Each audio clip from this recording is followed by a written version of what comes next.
kung paano po yung paggawa po ng Panginoong Diyos at kung gaano po kasoberano ang Diyos sa buhay po namin po. At yun po, sisimulan. At kung bakit ko po ito ma-share po ay dahil po siguro ay sa communication na rin po. Kasi mahalaga po sa family yung magkaroon ka ng deeper relationship po sa inyong pamilya. At kami po ay nag-start sa mga simpleng usapin po ng mga bagay hanggang sa hindi po namin namamalayan na lumalalim na po pala yung mga pinag-uusapan namin at hindi lamang po basta lumalalim yung mga usapan, kundi yun po ay mas lumalalim po yung samahan namin bilang pamilya po. Yan po, simulan ko na po. Matagal po ito. Ayan po, ang nanay ko po ay si Edenel M. Umali. Sa mga hindi po nakakaalam, siya po ay mayroong Kristiyanong pamilya din. Pamilya na naglilingkod sa Panginoon. Pero dahil hindi po tuwa ang kaaway, nasira ang kanilang masaya at buong pamilya. Bata pa lang ay iniwan na sila ng kanilang tatay. At ang nagsilbing ina at ama nila ay ang akin pong lola na si Mama Jo. Kita po ng aking mama kung paanong nagsumikap sa trabaho ang akin pong lola. Nandun yung hirap, pagod, matustusan lang ang pangangailangan nilang magkakapatid.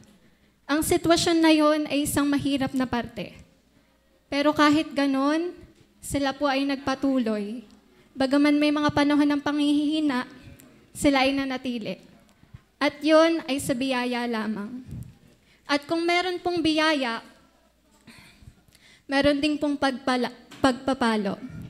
Base po sa kwento ni Mama, nakita ko po yung pagpapalo ng Diyos dun po sa side po ng lolo ko.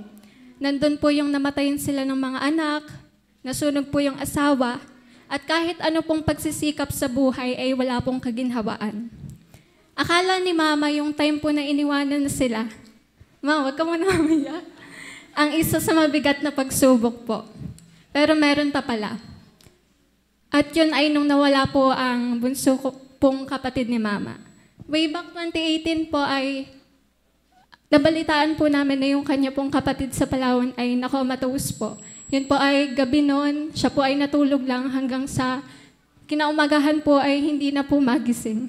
At yun po ay, si Mama po ay almost 1 week po nandun. At one time po nagkikwento siya sa amin.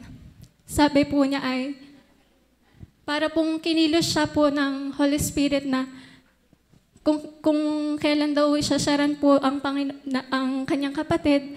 At yan po, nung habang siya po ay nandun po sa ospital, ay, yan po, sabi niya, kung hindi ka man makarecover, yung makakilala ka lang sa Panginoon, yun yung pinakamagandang part sa buhay mo. At yun po, yung response ng tito ko, syempre hindi po makagalaw kasi comatose po.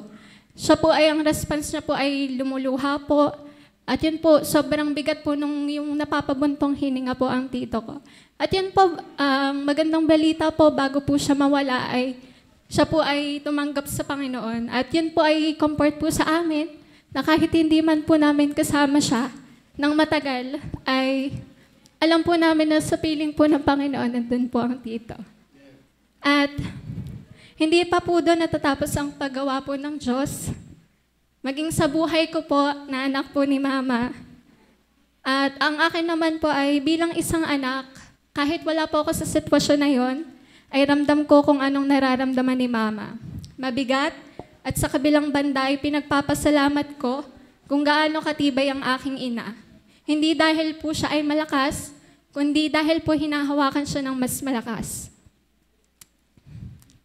At kung babalikan nga lang po natin yung dati nating buhay, talagang tayo po ay sira na. Nasira po tayo ng kasalanan at winasak nito. Pero kaya tayong ayusin at baguhin po. Kaya tayong gamitin at pagandahin po. Sabi nga po sa isang kanta, there is beauty in our brokenness. So trust Him as He mold our pieces. A perfect plan I have for you. Hindi natin alam po ang plano ng Diyos. At ngayon po, isa po sa ginamit sa akin upang ako po ay makakilala sa Panginoon ay ang akin pong mama. Natatandaan ko po nung ako po ay grade 3, tinuturuan po kami ni Mama ng tungkol sa kaligtasan. At doon po ay kumilos ang Diyos sa aking buhay po. Ang hindi ko po talaga makakalimutan na pangyayari ay nung time po na tinanong po kami ni Mama, bagyuhan po nun. Siguro po dahil sa takot, ang kanya pong anak ay gusto niya pong makakilala nga sa Panginoon.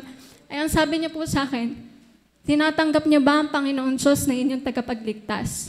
At ang dugtong pa po doon, kung hindi kayo nakakatiyak ng langit, kayo ay pupunta ng impyerno. At sabi ko po, hindi ko po siya sinabi ng salita, pero sa isip ko po, sabi ko, Panginoon, tinatanggap po kita bilang aking tagapagligtas.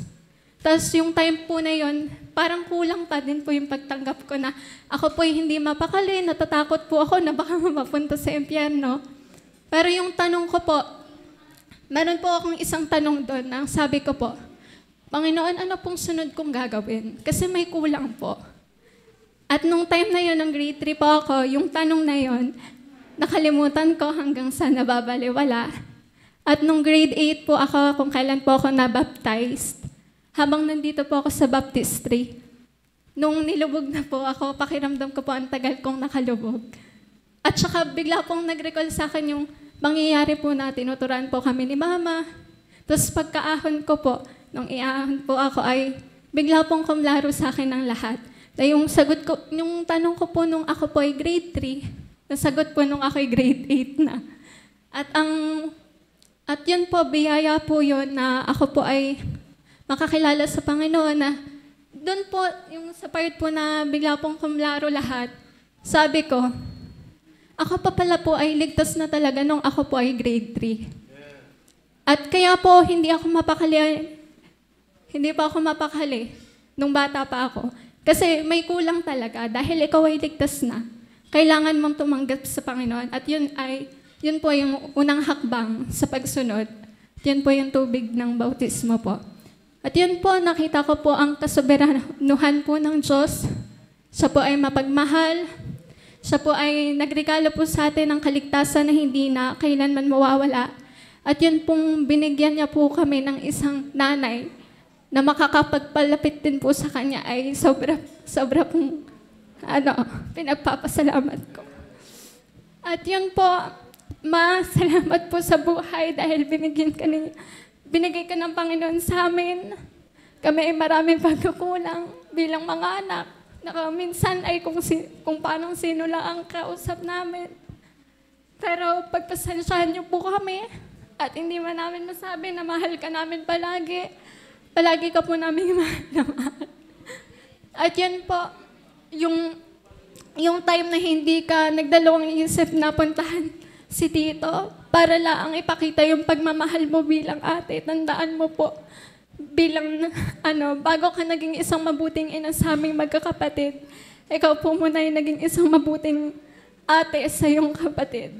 At kaya po, ako po yung nagpapasalamat. Ibinabalik ko po ang lahat ng papuri sa Panginoon po. At yun po ay salamat dahil meron nga po akong mother na pinagkalob sa akin. Sa Panginoong Jesus lamang po ang lahat ng papuri po.